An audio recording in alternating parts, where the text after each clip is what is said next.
What is cyberbullying? Cyberbullying or cyber harassment is a form of bullying using electronic means. Cyberbullying and cyber harassment are also known as online bullying. It has become increasingly common, especially among teenagers, as the digital sphere has expanded and technology has advanced. Cyberbullying is when someone, typically a teenager, bullies or harasses others on the internet and other digital spaces, particularly on social media sites. Harmful bullying behavior can include posting rumors, threats, sexual remarks, or victims' personal information. Bullying and harassment can be identified by repeated behavior and an intent to harm. Victims of cyberbullying may experience lower self esteem, increased suicidal ideation, various negative emotional responses, including being scared, frustrated, angry, or depressed. Examples of cyberbullying: sending mean texts or IMS to someone, pranking someone's cell phone, hacking into someone's gaming or social networking profile, being rude or mean to someone in an online game, spreading rumors or secrets about people online, pretending to be someone else to spread hurtful messages online. How can we prevent cyberbullying? Do not touch your mobile computer at all. Do not delete anything. Call a cyber expert. Report to a cybercrime cell. File a case. Get a counsel if a case is sensitive.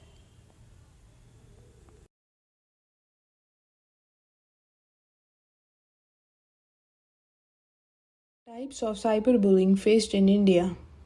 India has ranked number 3 for cyberbullying crime, and this is not even shocking anymore as the number of users are rising day by day and most of them are fake accounts. As per the nationwide survey conducted by Symantec, around 8 people out of 10 people are a victim of different types of cyberbullying. So today we would be talking about 8 types of cyberbullying. Number 1, exclusion. Exclusion is the act of leaving someone out deliberately. Exclusion exists with in-person bullying situation, but is also used online to target and bully a victim. For example, your child might be excluded or uninvited to group or parties while they see other friends being included, but they are excluded out of that group's party, or left out of message threads or conversation that involve mutual friend. With this message thread or conversation that they are left out or they are excluded, they have a sense of they stop socializing due to this type of activities, and somewhere they get bullied that everyone is being invited but they are not invited to the same group or party which others are.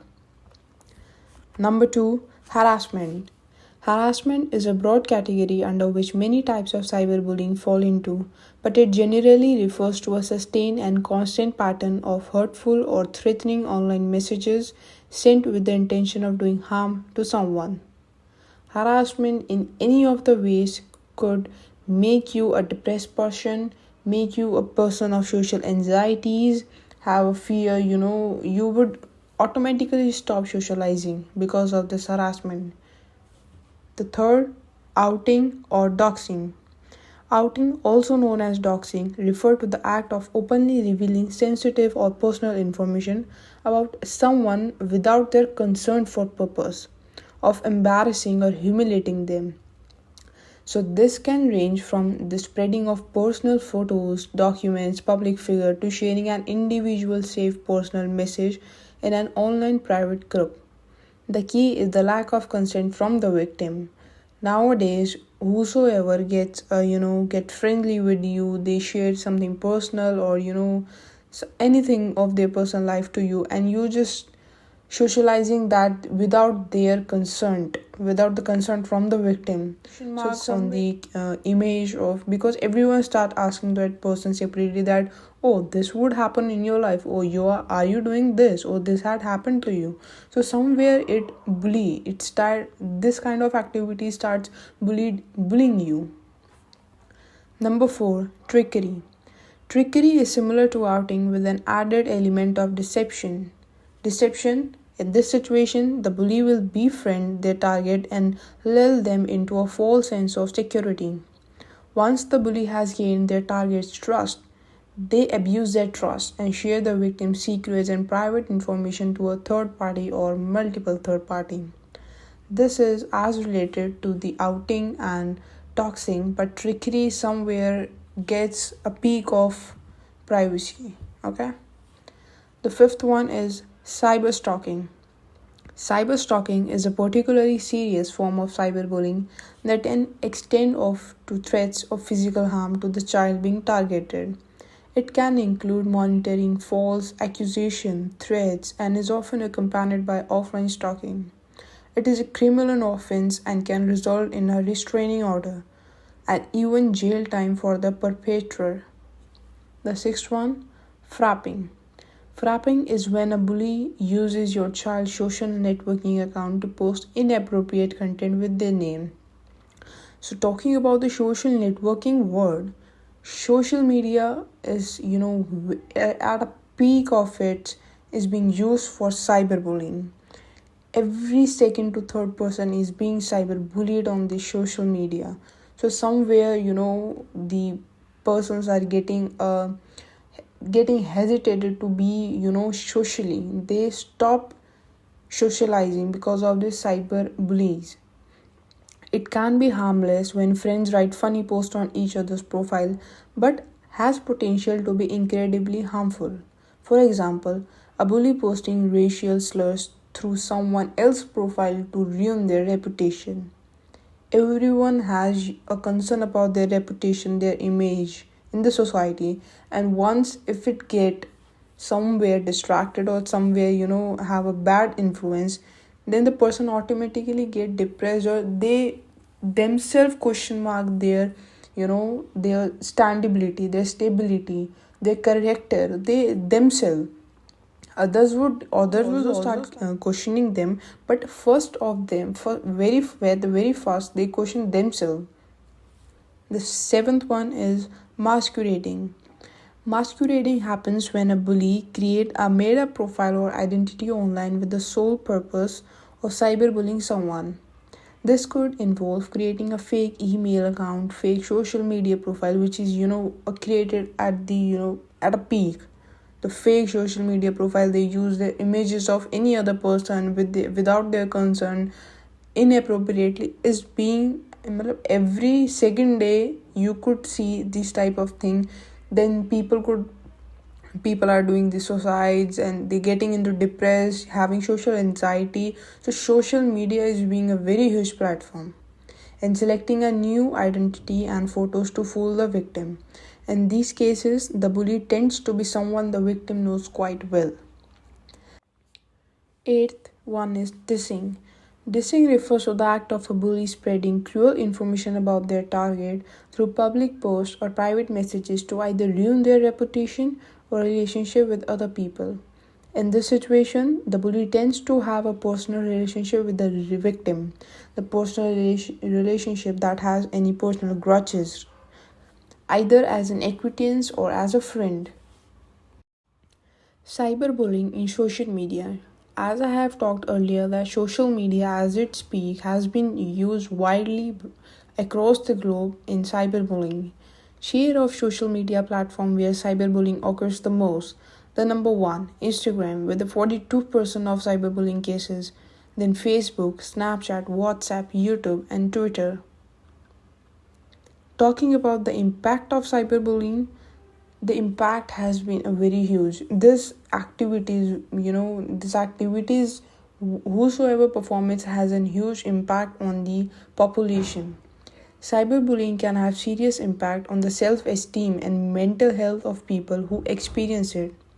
41% of people who were cyberbullied developed social anxiety. They stopped socializing. 37% develop depression. They get depressed. They just don't want to go anywhere. They don't want to talk to anyone. Even they don't talk to their family members. The level of depression they get through, we cannot imagine until unless we could. So 26% had suicidal thoughts. 26% deleted their social media profile. 25% self harm themselves. Stop using social media. 20% skip the classes. They skip the classes that they think that whenever we will go to the class, my friends, my colleagues, teachers would ask that what happened to, why have you deleted your social media account, why were you not attending the classes. So the question mark on their, their activities make a huge impact on their mental health, their self-esteem. 14% develop an eating disorder. 9% of them abuse drugs or alcohol. Drugs and alcohol means they are a part of that. Whenever these types of activity help, they get addicted to drugs or alcohol because they just want to be with them. They, they somewhere, they do not think of themselves anymore because they think that whatever they would have in their self-esteem, their mental health, all of them has been destroyed by this cyberbullying. But this is not something that they should think about. They should have an positive attitude. They should get counseling, they should get guidance that you have to move on. So we have talked about that 8 types of cyberbullying, the social media, how social media, at which platform, at what peak they are being used for cyberbullying, and what the impact of cyberbullying is on the generation. Every coin has two sides. Internet on one hand has made it possible for us to connect with people worldwide. On the other hand, it has also produced crimes like cyberbullying, and it has made bullying even easier. How to avoid cyberbullying? Consider a case. Next time you see somebody posting an embarrassing photo of your friend in a group, what would you do? Instead of laughing off at it, say, "Why don't we delete the photo? It's not good." Next time, when you use inappropriate language in a message to your friend, understand that the person is not overreacting. But you should know that you are mature enough to respect the other person's dignity and be sorry for it. Next time your friend shares his weakness with you, don't think about posting it on social media just to get some likes. Rather, try to understand when to post on social media and when not to. Section 67 of Information Technology. Although there are no such specific provisions in India for cyberbullying, Section 67 of Information Technology prescribes punishment for publishing or transmitting obscene material in electronic form for a term of 5 years plus fine up to 10 lakhs. Other provisions include Section 507 IPC.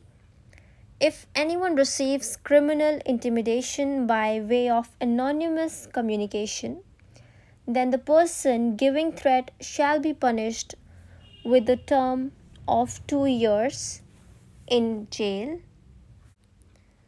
Section 66E of IT Act. It prescribes punishment for violation of privacy.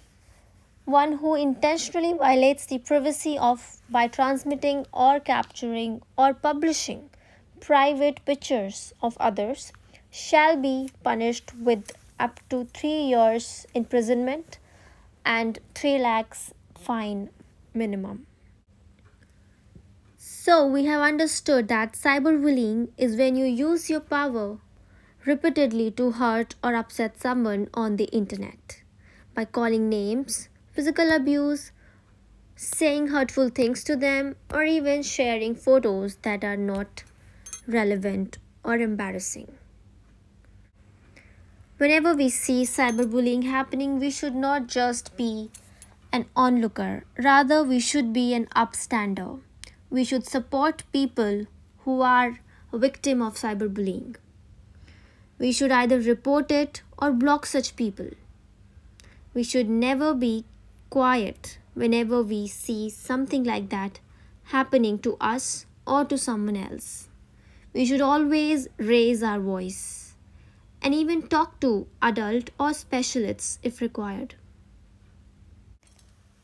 Bullying is a crime. Cyberbullying is one step ahead it. So stop cyberbullying.